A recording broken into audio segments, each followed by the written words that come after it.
On vous l'a sûrement dit, visez la perfection. C'est le moteur de la réussite, le signe d'une ambition noble, celle qui fait la différence entre le bon et l'excellent.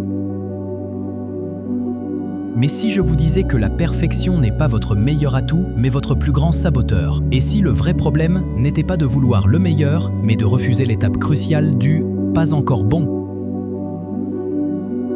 La maladie de la perfection vient d'un écart, un fossé béant entre l'image finale éclatante et sans défaut et la réalité brutale du processus. Nous imaginons l'œuvre, mais nous oublions la souffrance de la création. Nous avons une tendance inconsciente à mal budgétiser. On se dit « j'aurai une carrière stable et réussie avant 30 ans » ou « mon premier jet de présentation sera sans faute ». C'est le budget zéro erreur. Imaginez un écrivain. Pour atteindre cette page magnifique, pleine de vérité et de lumière, il ne commence pas par une ligne parfaite. Il doit d'abord passer par le brouillon zéro.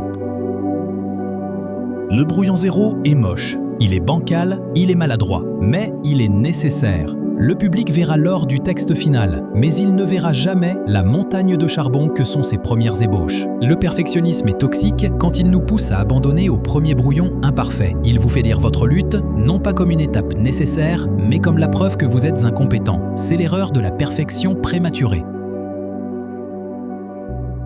La vraie excellence n'est pas une absence d'erreur, c'est une résilience face à la difficulté. C'est savoir que votre premier essai doit être mauvais pour que le 100e soit bon. C'est accepter le chaos créatif pour arriver à l'ordre. Pour accomplir quelque chose de grand, que ce soit rédiger un livre ou développer un projet technique, vous devez devenir un budgétiseur réaliste. Vous devez inclure le temps de la lutte, l'énergie du raté et le coût de l'apprentissage dans votre plan. Cessez d'être le perfectionniste malade qui s'auto-sabote. Devenez le chercheur d'excellence patient qui accepte la réalité. La perfection n'est pas le commencement, c'est l'épilogue d'un long, très long voyage imparfait.